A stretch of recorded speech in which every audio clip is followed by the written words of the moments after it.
Mark from the States, Mark from the States, it's Mark from the United States. Good morning, good afternoon, good evening, Mark from the States. How are we doing today? I am doing fantastic. I hope you are as well. Thank you so much for coming. I am back from Sacramento and we had a blast. It was great seeing my son, and we got to go see a bunch of baseball games and live music and did some shopping and walked around. It was very hot, and I think the heat really helped put me on the mend. I was last week. I had a cold for about a couple days. It wasn't terrible. I mean, it's not like I missed a day of work. I still went to work. But once we got into that heat, it was about high 90s, whatever that's Fahrenheit, so whatever that is, Celsius for you. Did me right. Made me really feel better quickly. It was, again, I didn't have that big of a cold, so it wasn't that big of a deal. But I have this big fake couch here. Please come sit with me. Today we're going to learn about Liverpool. 5 historical things you might not know about Liverpool. It is from a channel called Be Here Now. Ollie over there has given us this blessing, and I'm truly grateful for him. I've got 2 links below, one to the video and one to his channel. I encourage you, I beg you, I implore you to get over there. Use these links, get over there, support him, and his content. It is important that you support the original content creator, right? If you have one link or one like, one subscription to give today, not here, go over to Be Here Now and support them with your patronage. It is very important, and I am blessed that he's allowed us to watch and learn, see new things, and hopefully you'll learn and get something from it, maybe a fact that you didn't know. We're talking about Liverpool. I've gotten emails saying we don't talk about Liverpool enough. I'm all for it. I know it's a musical city, but other than that, I don't know a whole lot, so I am going to learn something today. I'm excited. Hopefully you do as well. Okay, here we go. I'm going to jump out, and I should be in that box. Okay, and let's learn some things about Liverpool.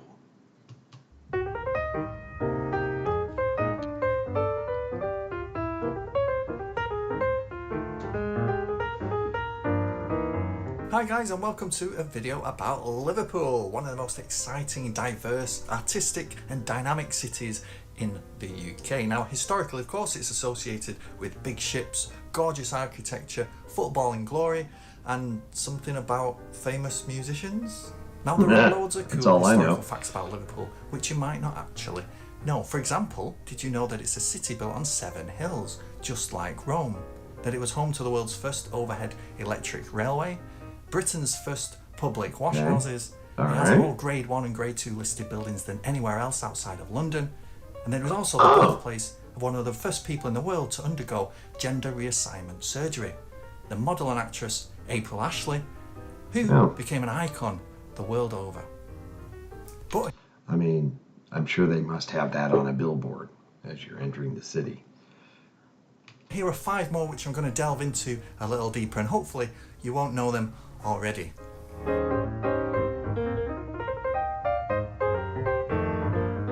Yes, so this is one of those historical facts which people tend to know but actually get slightly wrong. And it is the rumour that Adolf Hitler, the authoritarian nationalist dictator, a fascist who hated everybody from Jews to communists to Jewish communists, would have hated that transgender person as well. To disabled people, pretty much everything in general, but somehow thought that tiny moustaches were a good idea. Lived in Liverpool. Now unfortunately this comes from just one single source, the biography of Adolf's sister-in-law, Bridget Dowling, who did indeed live in Liverpool with Adolf's half-brother Alois Jr. Now Alois Hitler Jr. never really looked kindly on his mother-in-law, Adolf's mother, and left his native Austria at the age of just 14, eventually settling in Ireland and became a waiter. There he met Bridget, and the couple eloped to England, eventually settling in Liverpool. They lived in a small flat at 102 Upper Stanhope Street, where they had a little boy named William Patrick Hitler on the 12th of March 1911. Now, while this is actually fascinating enough, Bridget did note in her memoir that in 1912 a young Adolf actually came to visit, staying with them several months. In the years just before the outbreak of the First World War, Adolf was an out-of-work artist who had struggled to establish himself in Austria and was possibly attracted to Liverpool because of its healthy artistic scene. In her memoir, Bridget claimed that Adolf had no friends, no job, and just spent his days wandering the streets of Liverpool. But Bridget actually wrote a memoir at the outbreak of World War II, and it's claimed by some that she was just kind of cashing in on his infamy, claiming she knew him better than she did. I mean, that's very plausible as well. I'll be interested to hear what a lot of you have to say about this, whether or not this is true or not. But yeah, once he mentioned, once he became famous, that's when the book came out, that sort of thing. And you see it all the time. On the other hand, little is known about what Adolf was actually doing with his life in that period. And there are a handful of personal stories from Liverpudlians today who had relatives claiming they had actually met him. Okay. So the Adolf in Liverpool story is quite unresolved and probably always will be. But probably more interesting than that is the fact that a young William Patrick was actually born in Liverpool. His dad Alois eventually abandoning the family to go gambling in Europe and then subsequently married somebody else. Oh boy. William did move to Germany when Adolf came to power and worked for a few years trying to take advantage of that relationship. Could you imagine, or can you imagine? I mean, obviously they didn't know what the future held, but trying, it's so bizarre, trying to profit off the name. Nowadays, it's like the plague, but just imagine moving to Germany to try to profit off that name. That's crazy. But he soon became disillusioned and turned against him. He was invited to the United States, where he became a citizen and eventually joined the Navy. What?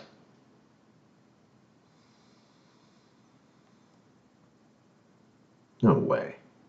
We had a Hitler in the Navy? Who were, of course, at war with his uncle. After the war, he settled in the US, changed his name to William Stewart Houston, and married. Bridget moved there too. So there you go, a Hitler born in Liverpool. And Yeah, I totally get why he changed his name. the possibility that Adolf Hitler was walking the streets too. Now that's a hell of a heavy start to this video, isn't it? Local accent is international. Perhaps the most distinguishing thing about Liverpool isn't its stories, but how those stories are told. The local accent is very distinctive and known as Scouse. Perhaps the unusual thing about it is that it doesn't resemble any of the other accents in the area, from Lancashire to Cheshire to Welsh. Now that's because Liverpool's history is always outward looking. As a major port city from the 18th century, it always received plenty of sailors, ships, and eventually settlers from places like Scotland, Wales, Ireland, and Scandinavia. So that great mishmash of accented English and specific dialects slowly morphed into what you would commonly associate with modern Liverpudlian today.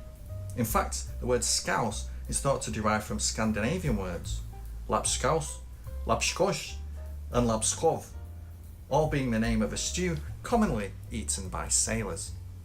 Now, like most things Liverpool, the Scouse accent was thrust into the world in the 1960s with the coming of the Beatles. Yeah. But being from the south of the city, they had more of a rolling, lolling kind of Liverpool accent, this kind of California Liverpool, Paul McCartney kind of accent. But But being mostly from the south of the city, they had more of a lolling kind of Scouse accent, which has much more of a Lancashire influence about it. Whereas to the north and centre of the city, the more nasal, sharper Scouse accent is king. It's such a distinctive not bad. accent that linguists continue to struggle even today to pin down many of its origins. The problem being that its influence is more than just Scottish, Irish, Welsh and Scandinavian, but actually multiple external accents and dialects that are just unknown. And for the record, even though I don't have a Scouse accent, I actually love it. It's proper boss. Before we get into 3, he's Manchester. He's a Manchester guy, I think.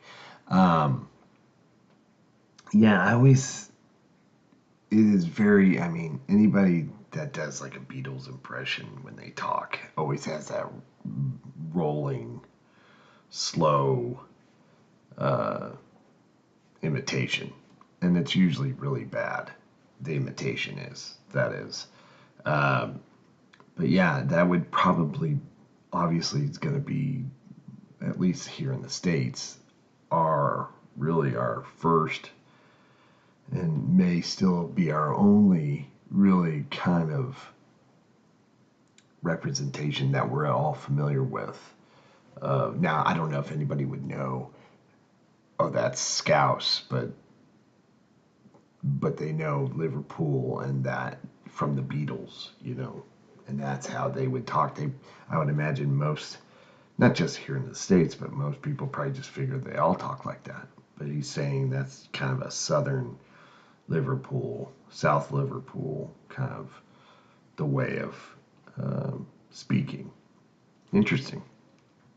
So it's kind of Liverpool's next to London is, very international. Interesting. Oldest Chinese community. Yes, this is one of the most well-known facts about Liverpool, and to be honest, I almost thought I'm not including it in the video. But it's actually one of the coolest ones, and I did just want really an excuse to go there. Yes, that's right, more evidence that Liverpool's history is international in scale and cosmopolitan in influence is that Europe's oldest established Chinese community is right here in the city. So the story actually starts with the world's first evil corporation, the East India Company, which bullied and exploited vast swathes of Southeast Asia and the Indian subcontinent from about the year 1600 to the mid-1800s. Ships had been trickling into Liverpool from Shanghai for years carrying silk, tea and cotton. But with the nationalisation of the East India Company in the 1850s, its monopoly on trade with China was broken, and the India Company... It's like an American flag right there. Was that France? Another American?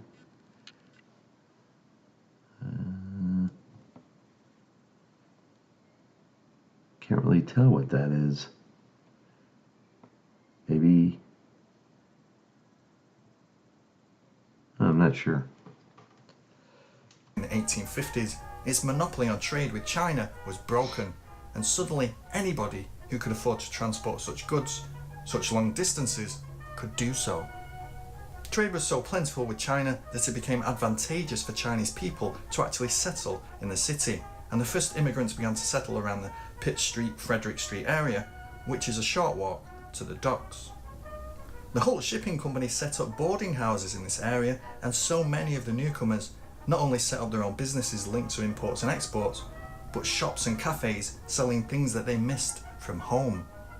By the middle of the 20th century, the number of Liverpudlians with Chinese ancestry was several thousand strong, many of whom had played a vital role in World War I and World War II with the British Merchant Navy. Today, Chinatown's main street is Nelson Street, where this huge arch stands, the biggest outside China and gifted to the city by Shanghai in 1999 to provide protection and good fortune.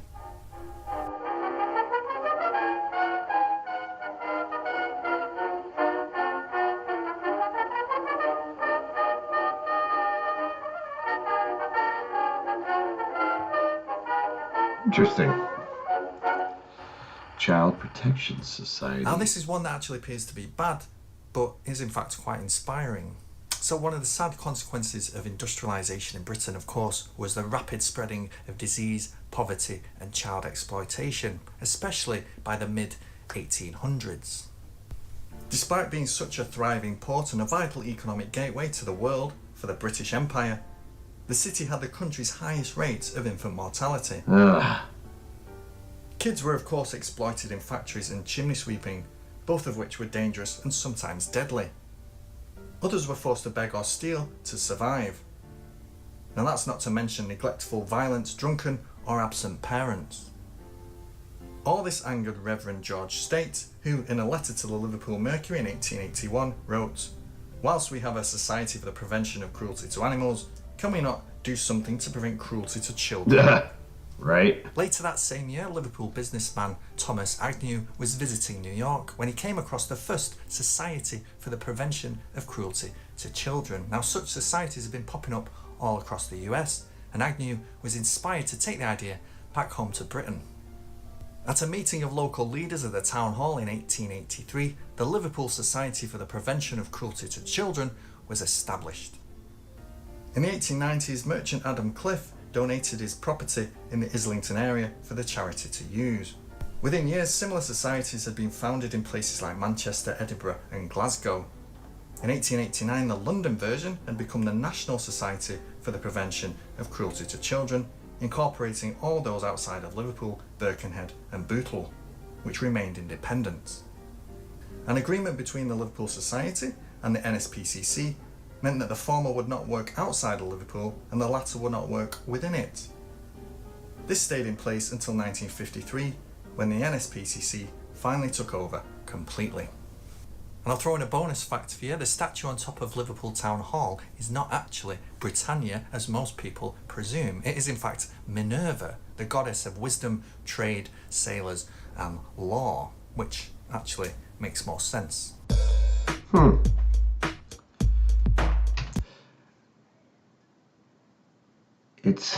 I know, it's funny, not funny like haha, but funny like, that they actually needed to create something, they being humans, that you should, a society, for cruelty to children. I mean, yeah, it was not a great time to be grown up in, for sure. It's home to the world's Now of course having so oldest school of tropical medicine.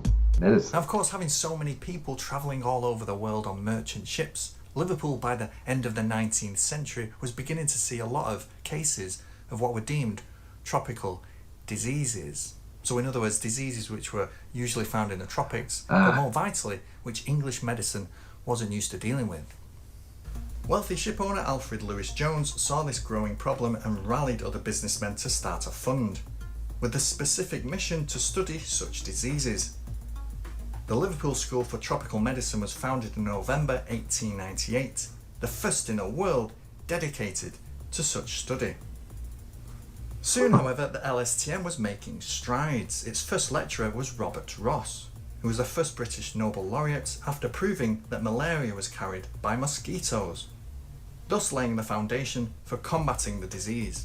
Nice. Eventually, the LSTM acquired enough money to have its own premises here at Pembroke Place, where it's still based today, neatly sitting alongside the University Hospital.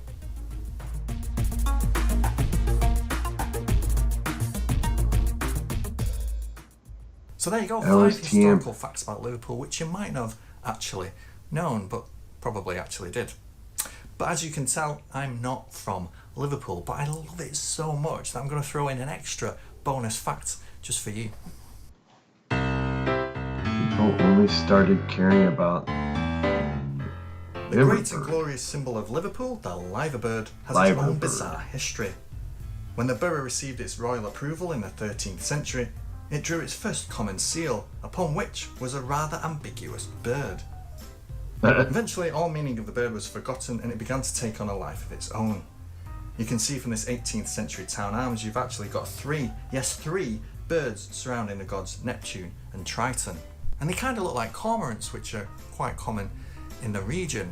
But some historians have speculated they're actually birds called levers, coming from German Dutch words for what is a spoonbill.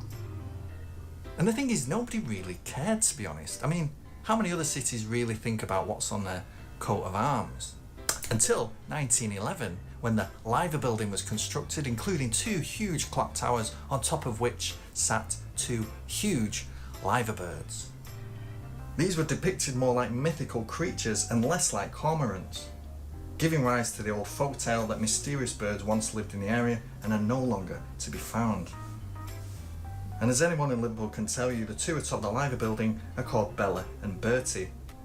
The female Bella faces outwards to sea, keeping a watchful eye on anyone venturing out into the great unknown, while the male Bertie faces the city, keeping a watchful eye on anyone venturing into the pubs. And that's it. Thanks very much for watching. If you're ever in Liverpool, maybe you'll find something quirky on a street corner and you can let me know about it. Leave a comment below, any cool little facts about Liverpool which I haven't already mentioned. But for now, that's it. From me, goodbye and ta-ra. Love it. Thank you, Ollie. Yeah, no, very interesting. You think of Liverpool, for me, you think of Liverpool, and it's all about the music scene, of course. You know, the nightlife. I'm sure it has a wonderful pub scene. I would love to visit there. But to know, I won't delve into who used to live there, but or may or may not have visited, whatever. But that tropical medicine, I mean, it makes sense since it was international. A lot of boats from far away places bringing God knows what with what they are actually bringing, and it's just, and then of course the children protecting. Yeah, interesting video. Of course, I didn't know any of that stuff, but I find videos like this interesting. Some may not, and that's fine. But I do, because this is all new. I mean, I would have never have guessed they had the largest Chinese, community outside of China. That's crazy to think, but when you think about the history of the shipping and being international, and it makes sense. I always figured like San Francisco, crazy. Interesting. Thank you, Ollie. I appreciate you. Please, everyone, go. He's got a ton of videos like that, where are just little odds and ends of things that maybe you did or didn't know. I find it fascinating, so I appreciate when a video like this gets suggested. But yeah, get over there and support his channel. It's important that you do so. Let's see here. I've got 2 more days, and then I'm getting on a plane, and I'm heading to Mexico. I plan on doing some filming down there, some shorts and stuff like that, just to kind of show you where I'm at and what I'm doing. But it's not a very long trip. I'm only going to be like 5 days, I believe. So I'm going to try to do one more video before we leave. Then it'll be shorts until we get home. I hope everybody's happy, healthy, and safe. Thanks so much for coming and hanging out with me today. Take care, everybody. All right, bye. Mark from the States, Mark from the States, it's Mark. Yeah,